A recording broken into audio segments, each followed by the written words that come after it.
Chapter 6 Life as a Fire Rabbit. The first thing I noticed after unlocking my rabbit core was how light I felt. It was as if a weight I hadn't even known I carried had been lifted. My steps were quicker, more agile, my movements sharp and precise. The fire element coursed through me like a warm current, always there, ready to ignite at a moment's notice. For the first time in what felt like forever, I wasn't just surviving, I was living with purpose. The rabbit core gave me more than just speed. My body had become nimble, more responsive to the world around me. I could feel the tension in my muscles, the readiness to leap, to dash, to strike. Every movement I made felt calculated, natural, like I had been this way my whole life. My reflexes were sharper, my body more attuned to danger. It was as if I had become the very thing I had hunted for so long. Quick, evasive, always one step ahead. And then there was the fire. It was subtle at first, a small flame I could summon in the palm of my hand. But as I practiced, as I learned to control it, the flame became more than just a source of light or heat. It became a part of me. The fire fueled my attacks, lending an edge to my strikes that went beyond mere physicality. I could feel the heat building inside me, waiting to be unleashed. A day in the life of Marco, the fire rabbit. The dungeon floor was quieter today, the usual echoes of creatures rustling in the dark absent.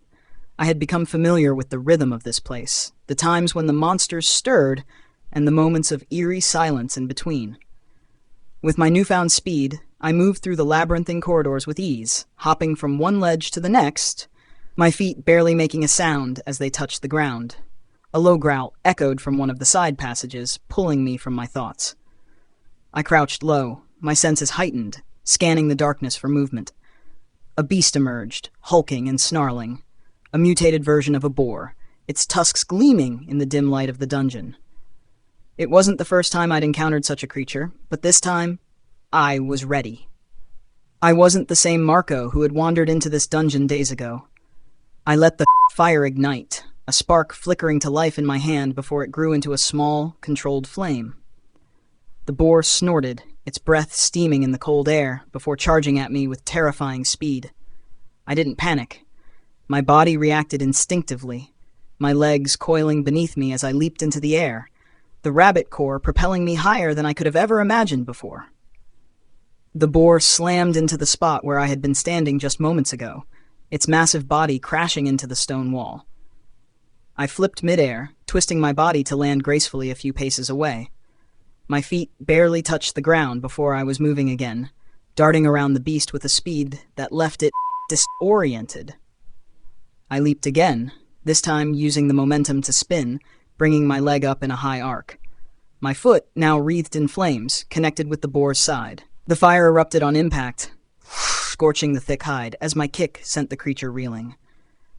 The combination of speed and fire was exhilarating, the perfect balance of agility and power. The boar let out a furious roar, shaking off the embers that clung to its skin. It charged once more, but this time I was ready to finish it. I dashed forward, my body moving faster than the creature could react. With a quick, fluid motion, I slid beneath its massive bulk, planting my hands on the ground for balance as I kicked upwards, the fire in my legs blazing with intensity. Both feet struck the boar's underbelly, the force of the blow lifting it off the ground for a brief moment before it crashed back down, unmoving. The fire I had unleashed burned away at the boar's insides, ending the fight before it had truly begun. I stood, panting lightly, the heat of the fire fading as I regained control. This was my new life, fast, agile, and always ready to strike. I had learned quickly that the rabbit core wasn't just about speed, it was about timing. My kicks had become my main form of attack. Punches felt sluggish in comparison, lacking the fluidity and power that my legs now carried. With each leap, I could cover more ground, strike from angles that would have been impossible before, and, most importantly, stay out of reach of my enemies. The fire was my edge. I could feel it in every movement, the warmth coiling inside me like a second heartbeat. When I fought, I let it flow into my limbs, adding heat to every strike. A simple kick became a fire-imbued attack, capable of burning through even the toughest hide. I could focus it in my hands, too, creating flames that I could hurl at enemies from a distance. It wasn't just a tool for survival anymore. It was a weapon, one that I had earned through blood and fire. Encounters with others. As I continued to hunt and grow stronger, I crossed paths with others in the dungeon. Most of the time, I avoided them. I had seen enough of what humanity had become in this new world. Self-serving, ruthless, willing to betray one another for even the slightest advantage. There was no trust here. Not anymore. Once, I came across a small group huddled around a makeshift fire. They didn't see me, and I didn't make myself known. From the shadows, I watched as they argued over food. 2 men and a woman. Their voices harsh, bitter. One of the men, older and wiry, held a knife to the throat of the younger man, demanding more than his fair share of the meal. The woman sat by, eyes hollow, too tired to intervene. I turned away. It wasn't my fight, and I had learned long ago that getting involved in other people's business only led to trouble. In this dungeon, everyone was out for themselves. The strong took what they wanted, and the weak were left to scrape by with whatever remained. It was a brutal reality, but one I had come to accept. As the day drew to a close, I found a small alcove to rest in. The fire inside me was a constant comfort, keeping the chill of the dungeon at bay. I sat, legs crossed, my hands resting on my knees as I stared into the darkness. I could still feel the flicker of heat in my veins, the power of the rabbit core thrumming through my body. I wasn't the same man who had entered this dungeon. I was faster, stronger, more dangerous, and yet I knew this was only the beginning. The dungeon held more challenges, more trials, and I would face them all.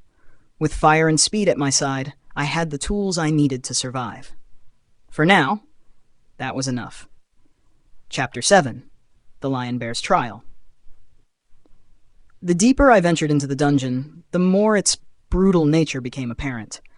Every step brought new challenges, and every day was a battle for survival. But nothing could have prepared me for what awaited at the end of the first floor. The Lion Bear.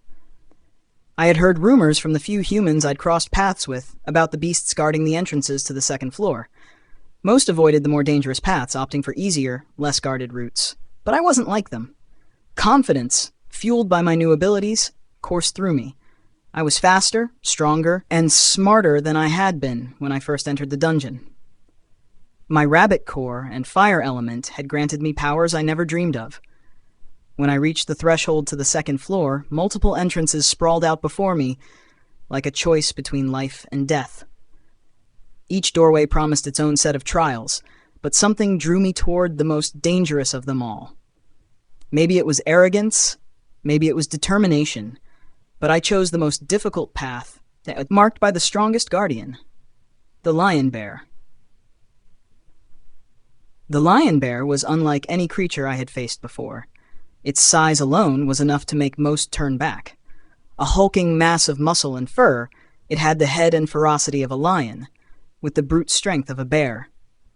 Its fur was mottled with dark streaks, giving it an almost metallic sheen in the dim dungeon light. The claws on its massive paws looked like they could tear through stone, and its glowing red eyes radiated an intelligence far more dangerous than its physical power. I moved fast, darting around the lion bear's hulking form, trying to strike at its blind spots. But even with my newfound speed, my attacks were ineffective. My kicks, even when imbued with fire, barely made an impact. My makeshift weapon, a jagged stone tied to a stick, cracked against the creature's tough skin, but left no lasting damage. Every time I struck, the beast shrugged off the blow as if it were nothing. But I was fast enough to avoid its attacks, barely. The lion bear roared, its massive paw swiping through the air where I had been just moments before. I leaped, twisting midair, landing lightly on my feet as I evaded another swipe. The beast's claws gouged deep grooves into the stone floor, leaving cracks in the earth. I could feel the air ripple with the force of its blows. The fight dragged on, day after day. I had long since learned that battles in the dungeon weren't won quickly. There was no honor in these fights, only survival. I couldn't defeat the lion bear with raw power, and I couldn't land a fatal blow. But I could outlast it. I had no choice. A battle of attrition.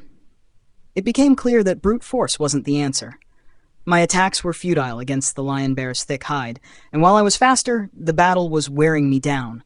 I was on the defensive, constantly dodging, constantly moving. The dungeon provided no rest. My body was growing weaker with each passing day, and yet the lion bear seemed just as relentless.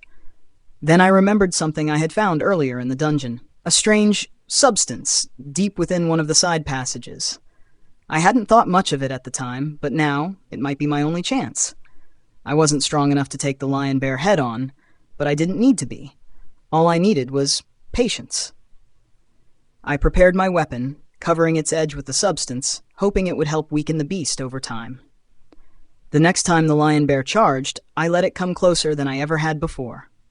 Its massive jaws snapped shut inches from my face, but I had already moved, darting to the side and delivering a quick strike. The beast roared in frustration, swiping at me with its claws, but I was already out of reach. It became a game of endurance. Every day, I returned to the lion bear, landing small strikes, whittling down its strength. I barely slept. My body ached from the constant strain, but I had no choice. Slowly, the strategy took its toll. The lion bear's once mighty roars grew weaker, its movements sluggish. Its glowing red eyes, once fierce and calculating, were clouded with fatigue. The battle stretched on for more than a month. I was living on the edge, scavenging for food and water in the dungeon's unforgiving depths, resting only when the beast retreated to its lair for short moments of reprieve. But I could see the change. The plan was working, sapping the creature's life force bit by bit. On the last day of the battle, I could feel that the end was near. The lion bear was barely able to stand, its once massive form trembling with each step. The substance had done its work, eating away at the creature's stamina until it was too weak to fight back. But it wasn't without danger. Even now, in its weakened state, a single swipe from its claws could end me. I took a deep breath, steadying myself. The fire within me flickered, ready to be unleashed. With a quick leap, I closed the distance between us, my legs coiling beneath me as I launched into the air. I aimed for the lion bear's exposed throat, bringing my flaming foot down with all the force I could muster. The kick connected, the fire exploding on impact. The lion bear let out a final weakened roar before collapsing, its body falling with a heavy thud that echoed through the dungeon. I landed lightly, panting, watching as the creature lay still. It was over. The glowing window appeared before me, signaling my victory. Lion bear defeated. Core upgrade available. I stood there for a moment, stunned. The battle had taken everything out of me, physically and mentally. But I had won. Not with power, but with patience, persistence, and intelligence. As I caught my breath, another message appeared. Core evolution, Wood Rabbit Core, 2-star. Element fire. I could feel the change immediately. My core, once a basic rabbit core, had evolved. It wasn't just about speed anymore. The wood rabbit core made me more resilient, my body tougher, able to withstand the rigors of the dungeon. I could sense the strength in my limbs, the durability in my muscles, the enhanced connection to the earth beneath me. The fire element, too, had grown stronger, more intense. The flames I summoned now burned hotter, brighter, and with greater control. The dungeon crawler breathing technique. As I rested in the lion bear's lair, a strange feeling tugged at me. I knew the floor bosses would eventually respawn, but I couldn't leave just yet. The walls of the lair held something more, a secret, a gift of knowledge left behind for those strong enough to defeat the Guardian. Carvings etched into the stone walls told the story of the dungeon crawler, a breathing technique that allowed one to enhance their vision and perception within the dark, perilous depths of the dungeon. I spent the next 2 days studying the carvings, analyzing the intricate movements and patterns they depicted. It was more than just a breathing method. It was a way to sync my core with the dungeon itself, to feel the rhythm of its life, and most importantly, to see beyond the ordinary. Each breath I took became deeper, slower, more controlled. I could feel the fire in my core expanding with every inhale, and with every exhale, I released that power, honing my senses. The longer I practiced, the more in tune I became with the dungeon around me. The oppressive darkness no longer felt so suffocating. In fact, the longer I focused, the more I could see. Even in pitch blackness, the contours of the walls, the faint shimmer of the dungeon's essence, came into view. By the end of the second day, I had fully grasped the dungeon crawler technique. My vision was sharper, my perception heightened. I could see through the shadows as if it were daylight, and the presence of hidden creatures no longer eluded me. But time was running out. I could feel the dungeon's energy shifting. The lion bear would soon respawn, and I had no intention of facing it again so soon. The stairs leading to the second floor were just ahead, but the door was slowly closing. With a final breath, I dashed forward, faster than ever, my enhanced vision guiding me through the darkened corridors.